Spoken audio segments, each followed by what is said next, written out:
divorce.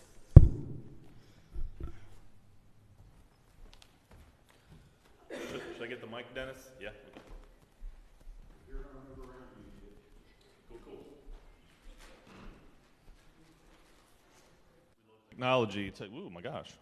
Technology is good. When it works. Thank you, Jonna, for reading today. Caroline was supposed to read.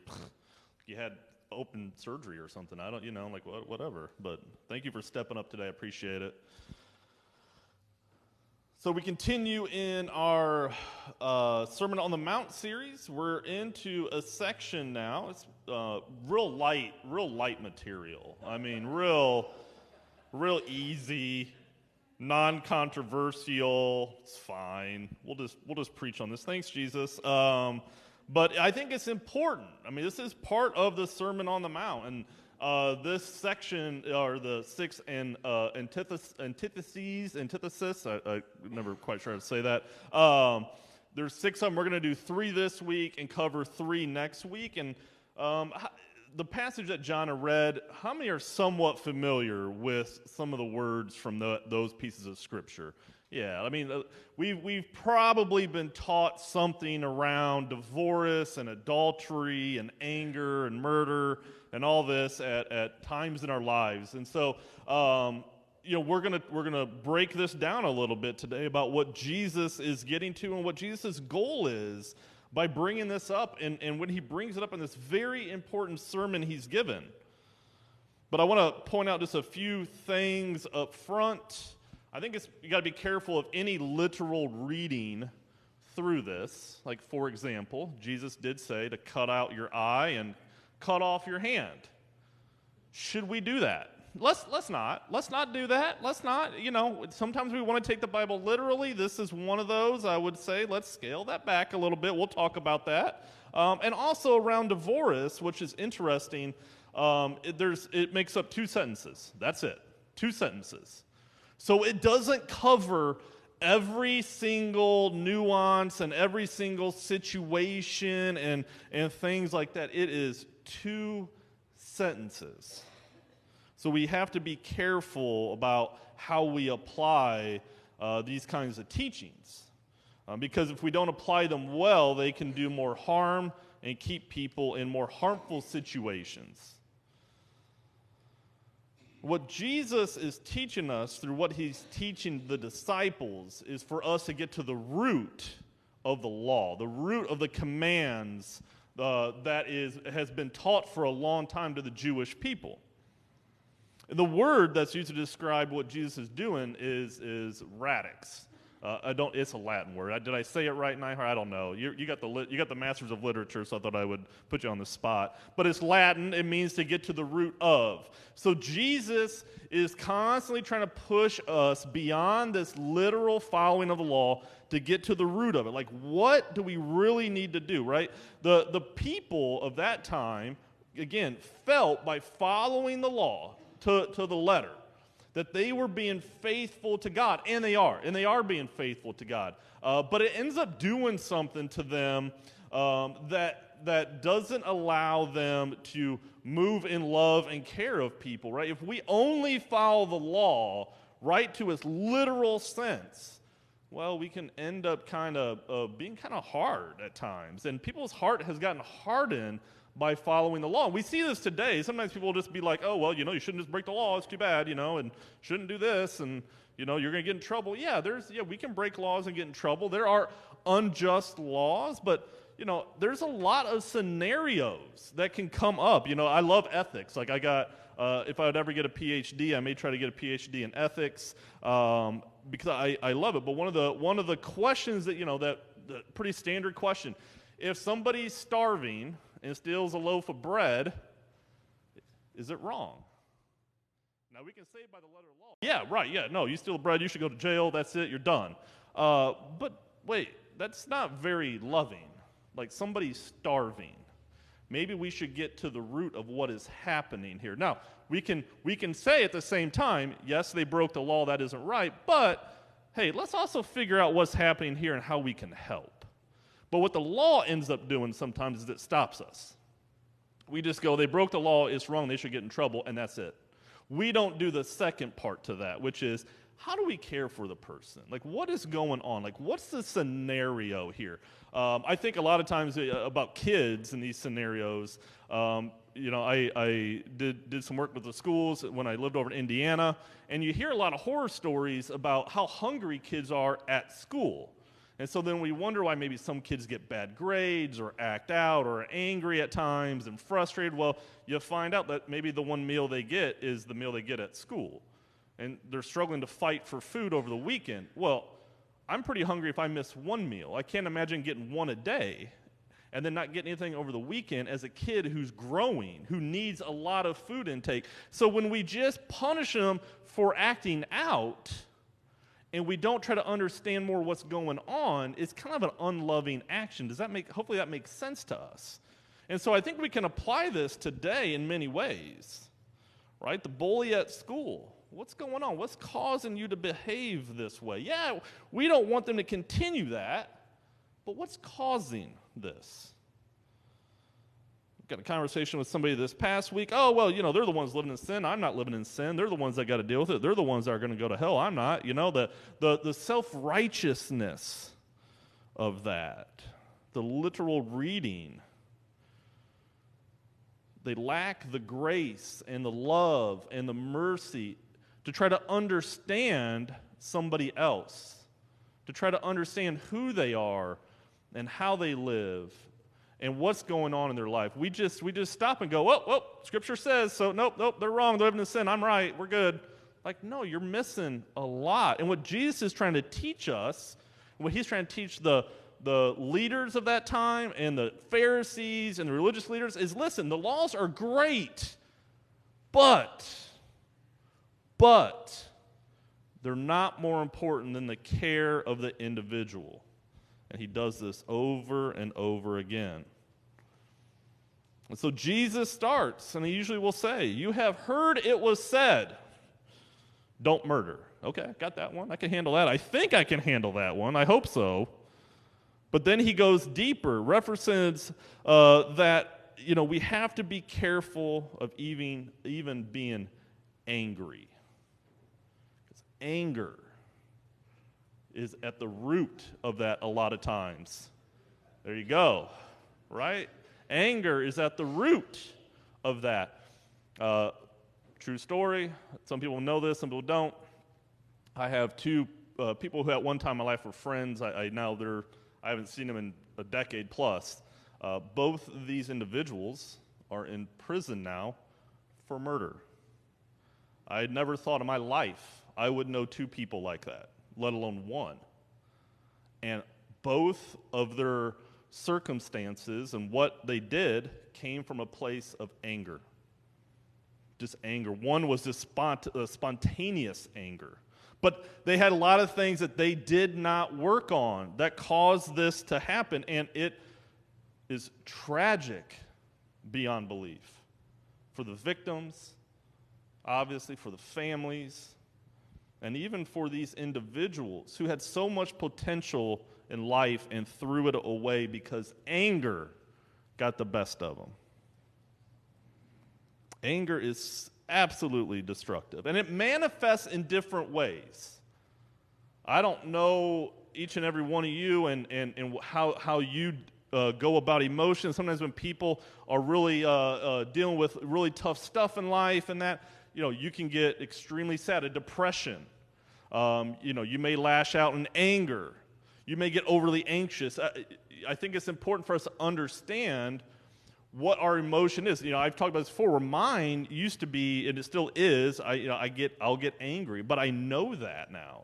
I didn't understand why I used to. Well, I learned that when I get anxious about something, I get really angry. So, as my therapist would tell me, pause. Pause. If that pause is 1 minute, do it. If it takes a week, do it. If it takes a month, do it. However long a pause you need, pause. And when you're ready to respond, you can respond. So that's a boundary I've had to learn how to draw, because I will promise you, you don't want me in an emotional, angry response. I don't ever want that from anybody else because it's not good. It's not level-headed. We're not thinking through our words. We don't have clarity. We have to calm ourselves down. And there's so many things in our life that can create anger.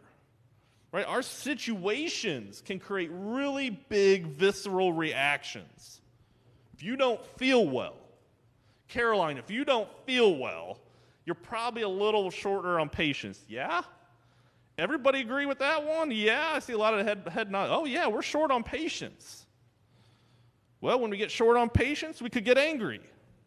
Man, when the world is just kind of beating us down, one thing after another, like we just can't seem to get ahead sometimes, like why us? Like why am I always the one having to deal with this? That can get frustrating to make us angry, right? There's so many different things that we have: pain, a hopelessness, anxiety. I think a lack of understanding, when we don't understand something going on around us, when we don't understand the people around us at times, again, I think it just creates an anxiety and anxiousness, but our lack of understanding can create frustration and so many emotions that the only way that we know how to lash out is in anger. Envy can create anger. Why do they have that and I don't? I'm working my butt off. Why can't I get ahead but they can? There's so many things. And I think it's important for us to understand that individually and as a community. Because we can say things that we'll regret. We can't take them back. And a lot of times, situations that shouldn't create such angry and visceral reactions do. And our response in what Jesus is teaching us is to sit down and work things out. He says to reconcile with brothers and sisters, right? If you remember that your brother and sister has something against you, leave your gift there before the altar and go. First be reconciled to your brother or sister, and then come and offer your gift. But we don't do reconciliation. We just leave. We just leave. We get mad, we just leave. Drop a bomb and walk out. That's not what we should do as Christians. In community, in any kind of relationship, we should work towards reconciliation. Now, sometimes reconciliation cannot happen. And reconciliation doesn't always mean forgetting. It does mean forgiving. And it may mean that we don't re-enter the same kind of relationship, because maybe it's an unsafe relationship. Maybe it doesn't do good for us, and that's okay. But to leave our relationships unreconciled, it only leads to us being angry and angrier and having more resentment towards one another. We see it present among us. We make assumptions when we don't sit down and talk. We lie because we got to fill in the blanks. We try to fill in the blanks with things that only make sense, but yet we've never gone to the source.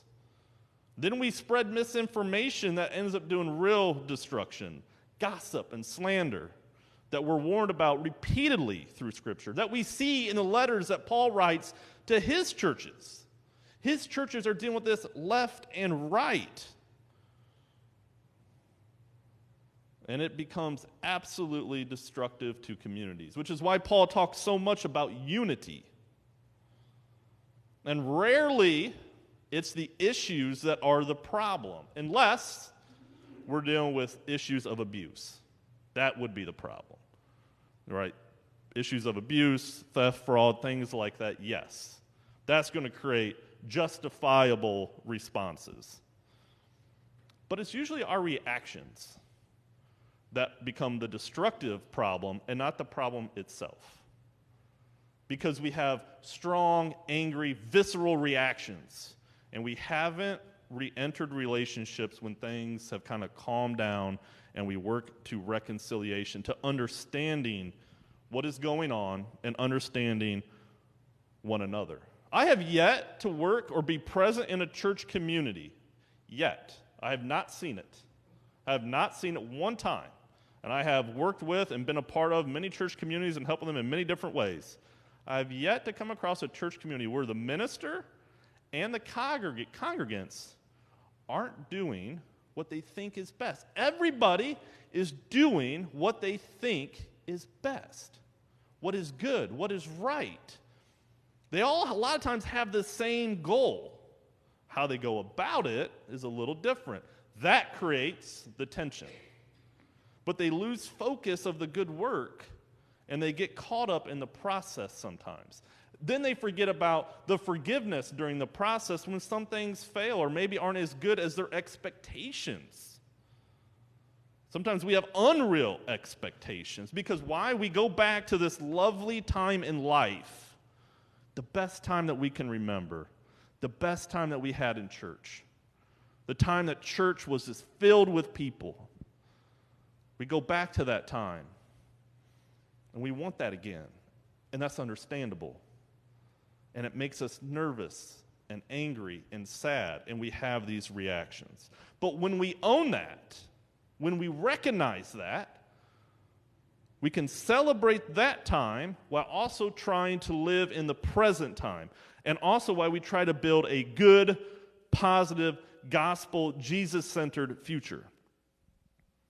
But if we let anger always stir right at the top, we can't ever push through. I was talking to a regional minister recently who is the regional minister of the Kansas region.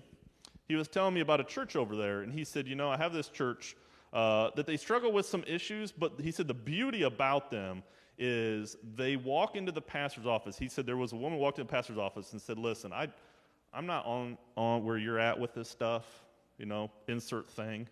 I'm not where you're at. Help me to understand and get there. Help me to understand and get there. Rather than tell the pastor, oh, well, you're crazy, you're wrong, da-da-da, this is bad, terrible, you're awful, I'm out. Said, just help me to understand you. Help me to move a step forward. Let's understand each other. That is the beautiful way in which you do church. One of the beautiful parts about disciples is we don't have these real hardline doctrines. So we get to have those kind of fun discussions. We get to be in many different spots in our faith and our beliefs and what we think. And it should just be fun and exciting to sit down and talk about life and theology and faith and our stories. I know you've enjoyed that on Wednesdays with people. You've had a chance to with Leanne, you've had a chance with Amy and Laura and many different people. I know Dan and Rita have been there. You've told me you've enjoyed Joy. Yeah, you've told me each and every one of these people, you've enjoyed so much getting to know them and their stories. That's beautiful. That's what it's about.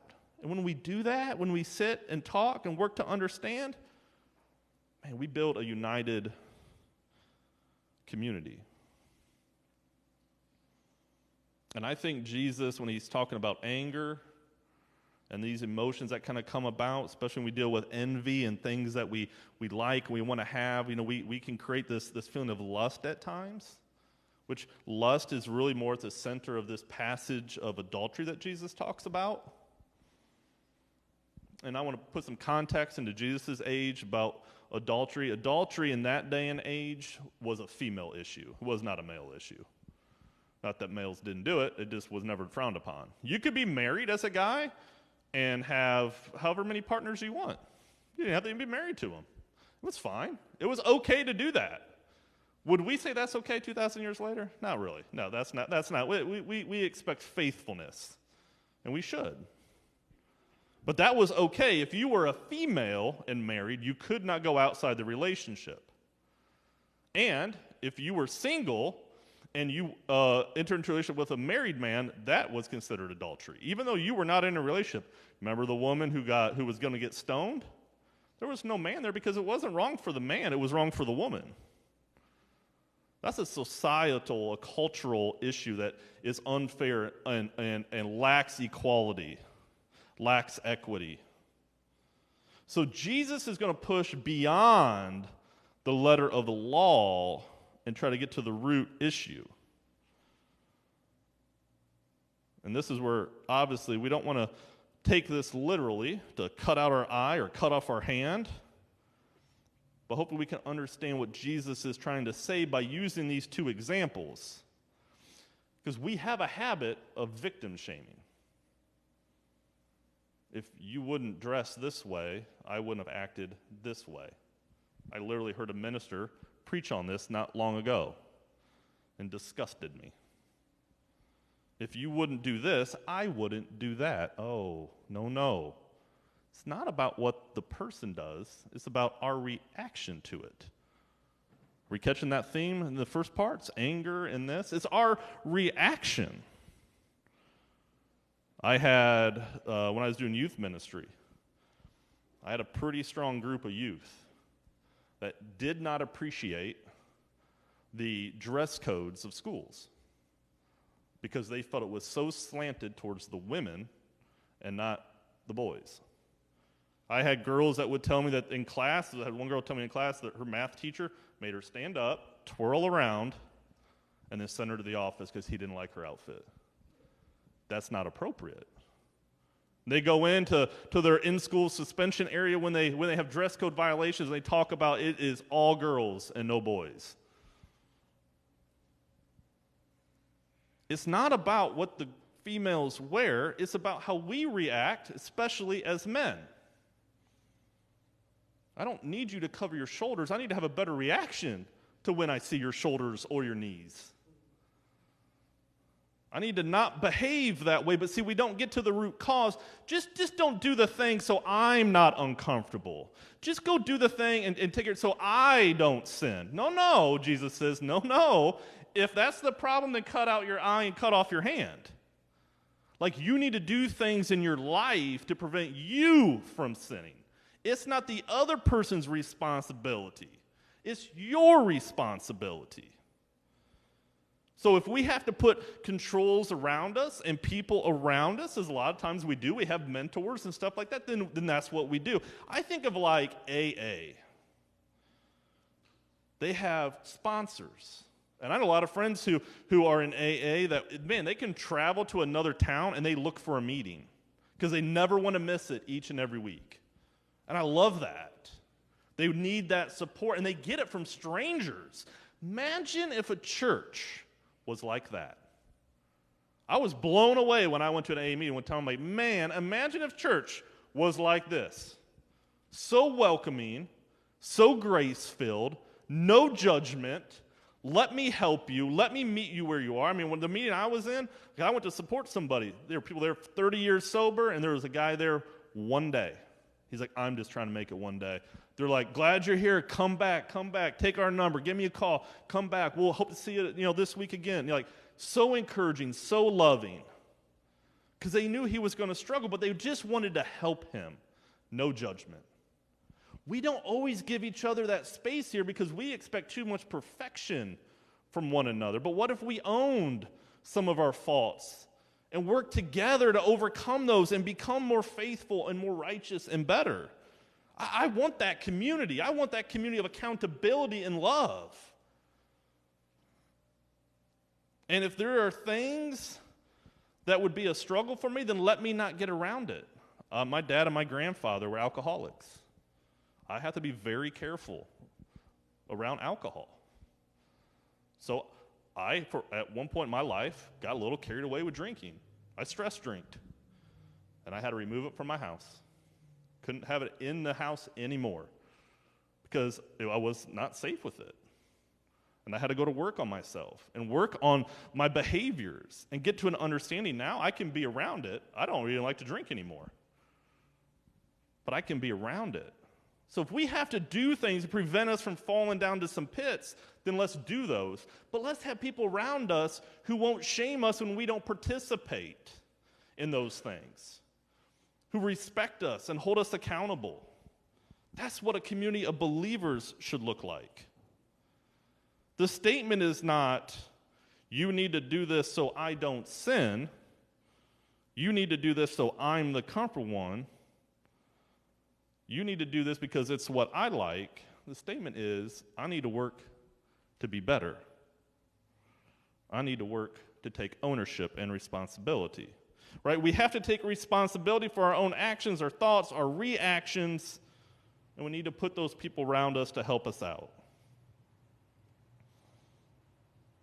So Jesus moves from anger to adultery, and I think both of these can come up, and lust can come up to lead to this next very small issue of divorce. Very tiny, tiny little issue. And I would say it's pretty understood and backed up by how Jesus interacts with people, that he knows that there's something wrong and going on with the way they go about divorce in that day and age. That's not equal and not equitable. So let me give you some context around that. In that day and age, a woman could not divorce a man at all. A man could divorce a woman if you made their food wrong. I mean, literally, that was like, you made my food wrong, I could divorce you. You didn't do that, I'd divorce you. Didn't do that, divorce. Well, in that day and age, women didn't work. They didn't have protection. They were unsafe unless they were being protected by a man. So to divorce a woman and children who were not highly favored in that age, we take much better care of our children today. We love our kids today. In that day and age, it was like, get out of here, just leave, and you'll get scraps when I give it to you, and all that kind of good stuff. They weren't highly favored. So when Jesus was constantly telling people to be like kids and do all, like, that was kind of radical. So there's this issue where men would just easily divorce the women and really put the women in situations of danger. So Jesus issues kind of a blanket, almost no divorce in a way. And we've kind of taken that and said, well, divorce is wrong. The one thing I think we can own about divorce is most of the time, I would say 99% of the time, unscientific analysis here, probably comes from a place of sin. Probably comes from some kind of sin. And that doesn't always mean that there's been cheating that's happened, but there could be just how we treat each other.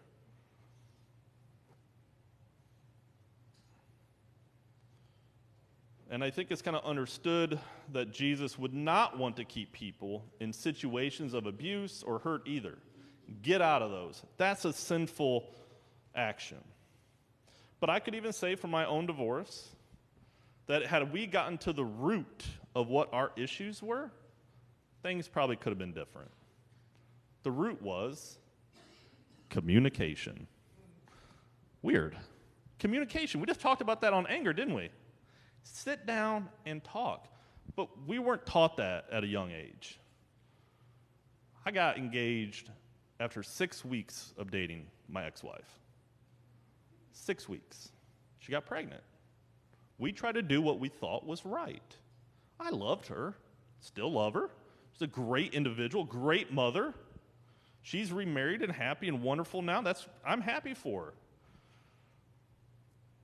But when we had problems, we didn't work through it because we had no example of that in our life, of people doing that. I'm from a house of divorce. So was she. Mom was remarried 4 times. Rarely was reconciliation a solution. So after 25 years of marriage and anger and all this, it kind of goes on and trying to discuss, and when you get frustrated and you don't really talk it out and work it out, you know what builds up? Resentment. And resentment is a relationship killer. In all relationships, we didn't deal with the root of it until it was too late. It was too late for both of us. And these things happen too often.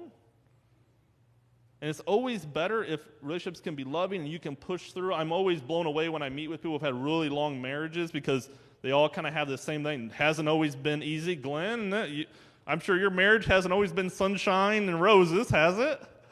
Yeah, you answer, say yes, Glenn. Just say yes. Say yes. Yeah, I don't want to get you in trouble. But you have ups and downs in the way you push through it.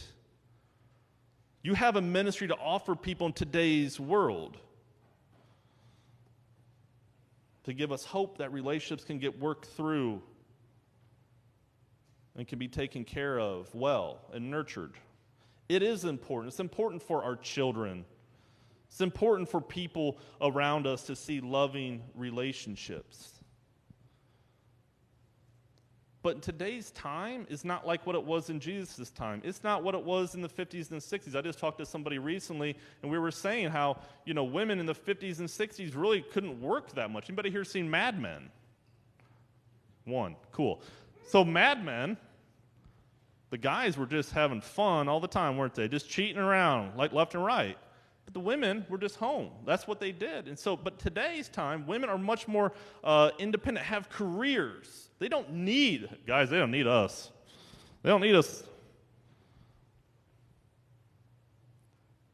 And that is a good thing, because so many marriages were based on the idea of protection and providing, and not always based on love.